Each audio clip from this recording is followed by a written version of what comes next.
Om Swastiastu. Assalamualaikum warahmatullahi wabarakatuh. Salam nama budaya, salam kebajikan untuk kita semua. Salam harmoni. Baik, terima kasih atas waktu yang telah diberikan kepada kelompok kami. Pada pertemuan kali ini, kami akan mempresentasikan materi yaitu mengenai akuntansi sebagai penghasil informasi. Nah, sebelum kami lanjut untuk membahas materinya, izinkan saya untuk memperkenalkan diri terlebih dahulu dan memperkenalkan anggota kelompok saya. Saya sendiri Putu Rusyantika Dewi dengan NIM 1917 051167 dan bersama dua rekan kelompok saya yaitu Regina Aprilia Naomi dengan NIM 1917 051139 dan Nimade Julia Ariani dengan NIM 1917 051160. Nah, di sini kami membahas 3 sub pokok pembahasan, yaitu yang pertama ada akuntansi sebagai penghasil informasi, yang kedua yaitu pihak-pihak yang memerlukan informasi akuntansi, dan yang terakhir kita membahas mengenai jenis-jenis laporan keuangan. Baik, yang pertama yaitu akuntansi sebagai penghasil informasi. Nah, seperti yang kita ketahui bahwa informasi itu merupakan bagian yang sangat penting dan berharga bagi sebuah perusahaan, di mana informasi yang akurat dan tepat waktu akan membantu manajer perusahaan dalam mengambil sebuah keputusan apakah mereka akan menentukan langkah-langkah yang harus dilakukan untuk mempertahankan dan mengembangkan organisasi serta usahanya. Nah, informasi juga mendukung kegiatan operasional dan juga mendukung kegiatan manajerial organisasi. Dan untuk melakukan hal itu dibutuhkan suatu pengolahan data yang handal, akurat, dan dapat ditampilkan secara tepat dan mudah apabila setiap kali diperlukan. Informasi sendiri juga menjadi sesuatu yang sangat dibutuhkan bagi semua pihak. Salah satu contohnya yaitu bagi pihak perusahaan atau manajemen, di mana informasi sendiri sudah menjadi kebutuhan yang sangat pokok bagi mereka, di mana informasi itu tidak bisa dilepaskan dari sebuah perusahaan. Nah, suatu perusahaan itu pasti memiliki sistem informasi yang berfungsi sebagai penghasil informasi bagi mereka. Salah satunya yaitu sistem informasi akuntansi. Nah, sistem informasi akuntansi itu sendiri diartikan sebagai sebuah susunan berbagai dokumen atau alat komunikasi atau tenaga pelaksana dan berbagai laporan yang didesain untuk menginformasikan data keuangan menjadi informasi keuangan. Nah, hal inilah mengapa akuntansi itu juga sering disebut sebagai bahasa bisnis. Karena dengan akuntansi, kita itu dapat memperoleh informasi tentang keadaan suatu perusahaan yang kita bisa nilai akan tingkat keberhasilan perusahaan tersebut dalam menjalankan bisnisnya. Nah, sistem informasi akuntansi sendiri juga merupakan sistem yang digunakan untuk memproses data dan transaksi guna menyediakan informasi yang diperlukan oleh pengguna untuk merencanakan, mengendalikan, atau mengoperasikan bisnis yang mereka jalani. Nah, untuk menghasilkan informasi, sistem informasi akuntansi ini harus melakukan 5 langkah. Yaitu yang pertama, mengumpulkan transaksi dan data lain dan memasukkannya ke dalam sistem informasi akuntansi. Yang kedua, lalu memproses datanya. Yang ketiga, yaitu menyimpan data untuk masa yang akan datang. Yang keempat, yaitu menyediakan informasi yang diperlukan dengan menghasilkan laporan dan memungkinkannya melakukan query. Dan yang terakhir, yaitu mengendalikan proses sehingga informasi yang dihasilkan akurat dan dapat dipercaya oleh semua pihak. Nah, akuntansi sebagai penghasil informasi akuntansi ini juga dapat berfungsi sebagai perangsang untuk menyadari adanya masalah dengan cara penyajian penyimpangan kinerja sesungguhnya dengan sasaran yang ditetapkan dalam anggaran atau dengan memberitahukan kepada manajer perusahaan bahwa mereka telah gagal dalam pencapaian sasaran laba yang telah ditetapkan oleh mereka lebih dahulu. Nah, selain itu, akuntansi sebagai penghasil informasi ini juga memiliki fungsi sebagai penghasil informasi dalam pengambilan keputusan perusahaan. Yaitu di mana di sini ada 4 fungsi, yaitu yang pertama merangsang manajemen perusahaan di dalam menyadari dan mendefinisikan sebuah masalah. Nah, yang kedua yaitu memisahkan alternatif tindakan yang satu dengan alternatif tindakan yang lainnya. Yaitu yang ketiga, menjelaskan konsekuensi berbagai alternatif tindakan yang akan dipilih oleh sebuah perusahaan. Dan yang fungsi yang terakhir yaitu membantu menganalisis dan menilai berbagai alternatif tindakan yang akan dipilih oleh suatu perusahaan. Baik, sekian materi yang dapat saya sampaikan. Untuk materi berikutnya akan disampaikan oleh rekan saya.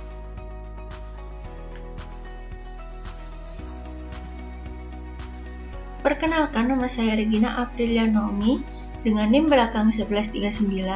Di sini saya akan menjelaskan materi selanjutnya. Pihak-pihak yang memerlukan informasi akuntansi. Informasi akuntansi sangat penting bagi sebuah perusahaan karena digunakan oleh sejumlah pihak. Para pemakai informasi akuntansi ini memiliki tujuan yang berbeda, tergantung dengan kebutuhan mereka. Oleh karena itu, sistem informasi akuntansi dari perusahaan bisnis harus dirancang dengan cara yang sesuai dengan standar akuntansi dan menghasilkan laporan untuk memenuhi kepentingan semua pihak pemakai informasi akuntansi. Nah, pihak yang memerlukan informasi akuntansi ini terbagi menjadi dua, yaitu pihak internal dan pihak eksternal. Pihak internal adalah pihak yang memerlukan informasi akuntansi yang biasanya menggunakan campuran informasi manajemen dan akuntansi keuangan. Sedangkan untuk pihak eksternal biasanya hanya menggunakan informasi akuntansi keuangan. Beberapa pihak pemakai informasi akuntansi eksternal dan kebutuhan mereka atas informasi tersebut. Pihak internal yang pertama adalah pemilik.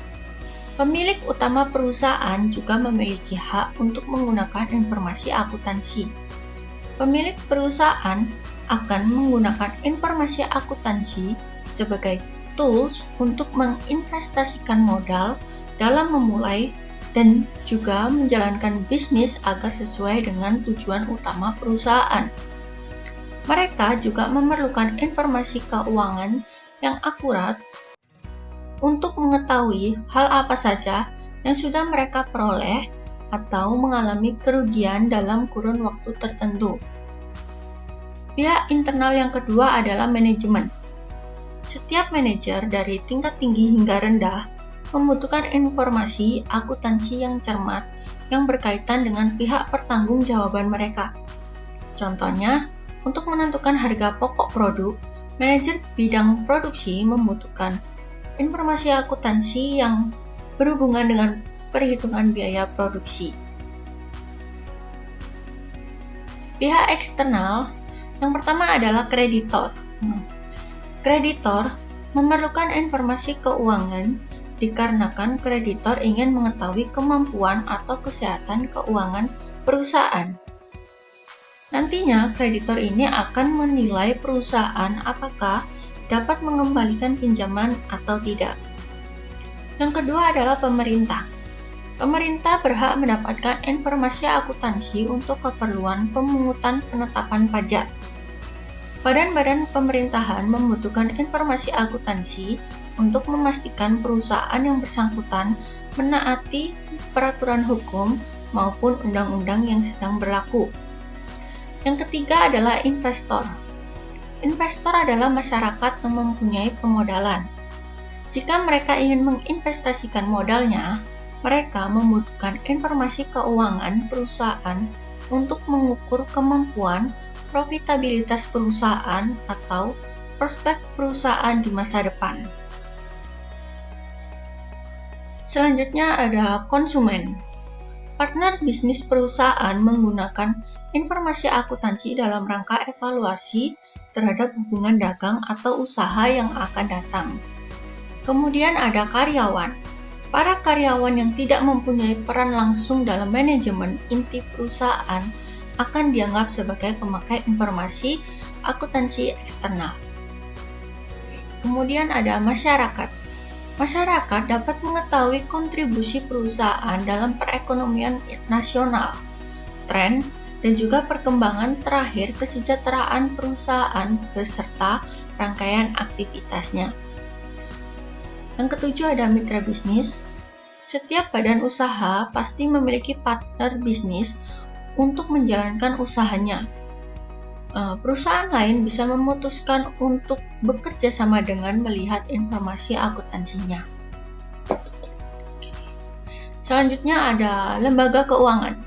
Lembaga keuangan membutuhkan informasi akuntansi dalam rangka memberikan kredit atau pinjaman untuk melihat kelayakan dan menganalisa posisi keuangan perusahaan. Dan yang terakhir ada otoritas pajak. Dalam menentukan kredibilitas pajak, perusahaan harus menyertakan informasi keuangan. Tujuannya agar dapat dilihat rekam jejak keuangan yang dapat dinilai dari laporan keuangan perusahaan yang bersangkutan. Sekian dari saya. Selanjutnya akan dilanjutkan oleh rekan saya. Terima kasih.